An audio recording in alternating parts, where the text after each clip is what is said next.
Yang kita nak yang saya nak minta di sini ialah penjelasan daripada pihak kerajaan yang masih belum memberikan satu jawapan yang jelas. Pertama sekali berkaitan dengan kedudukan status keselamatan negara kita sekarang ini. Status keselamatan negara kita sekarang ini. Sejauh mana kemampuan dan keupayaan agensi-agensi keselamatan dan pertahanan negara kita yang mengawal perairan sempadan negara kita khususnya dalam memberikan jaminan terhadap pertahanan dan keselamatan negara. Daripada peristiwa yang berlaku di Lahad Datu ini, kerajaan macam saya katakan tadi masih belum boleh memberikan satu jawapan. Jauh sekali untuk memberikan keyakinan kepada masyarakat dan rakyat bahawa negara dan rakyat berada dalam keadaan yang selamat. Sebab rakyat semua tertanya-tanya bagaimana penceroboh itu boleh mencerobohi dan bolos daripada sebarang kawalan keselamatan yang dikawal oleh agensi-agensi keselamatan dan pertahanan negara kita.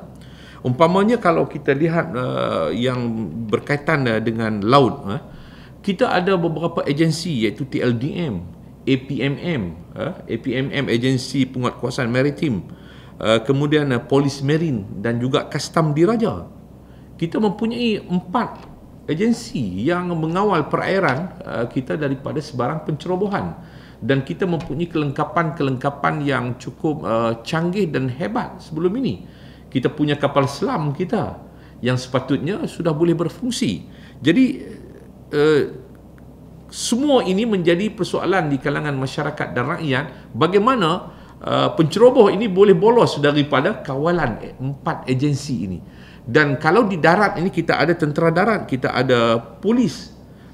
Kenapa juga berlaku pencerobohan ini sehingga kita hanya berjaya, kita hanya boleh mengambil langkah-langkah persediaan dan persiapan bila mereka sudah pun mendarat dan berada di kawasan di wilayah Lahad Datu.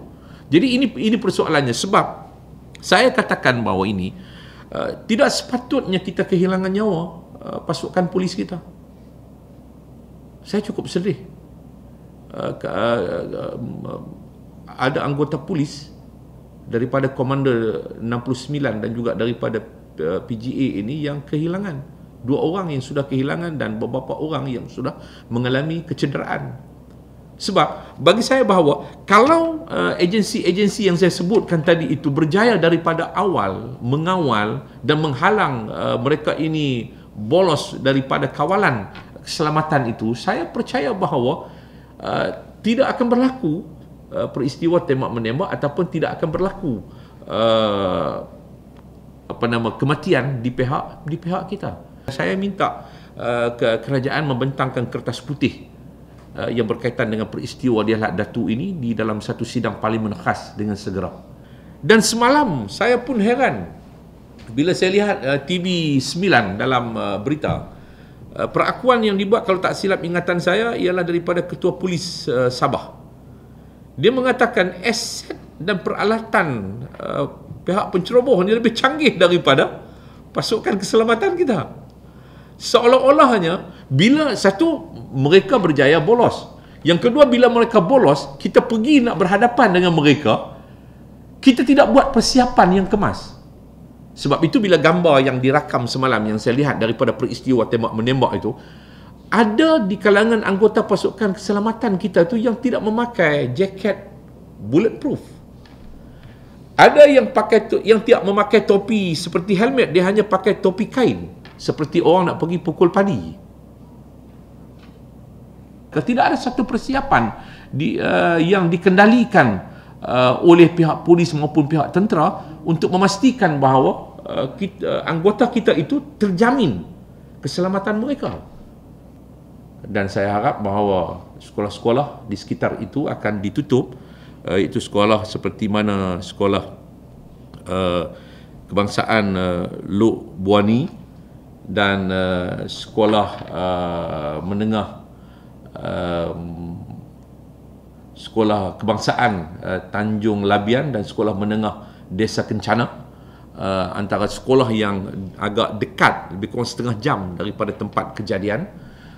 mesti ditutup sehingga keadaan benar-benar terjamin. Dan saya telah dipahamkan walaupun telah ditutup, dan ini kebimbangan kita bahawa lebih daripada 20 orang guru-guru telah dibawa ke Lahad Datu demi keselamatan mereka. Sebab itu ada yang dikatakan sekolah itu hanya ditutup hingga Isnin, ada sehingga Rabu. Saya katakan tak boleh ditutup hingga Isnin ataupun Rabu, tapi sehingga keadaan benar terjamin. Sebab kita tidak mahu nanti kanak-kanak sekolah dan guru-guru menjadi mangsa tebusan.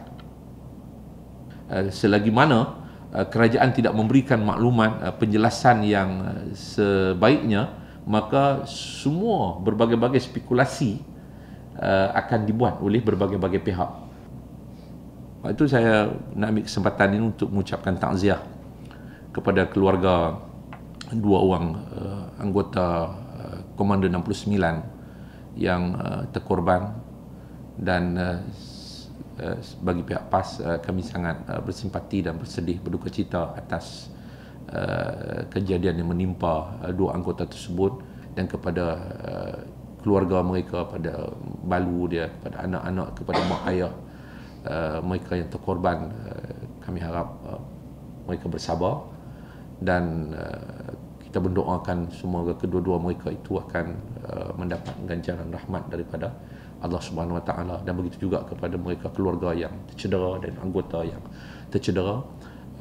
Kami menganggap bahawa mereka adalah wira negara yang meninggal dan juga yang tercedera, dan kesemua mereka yang terlibat adalah wira negara.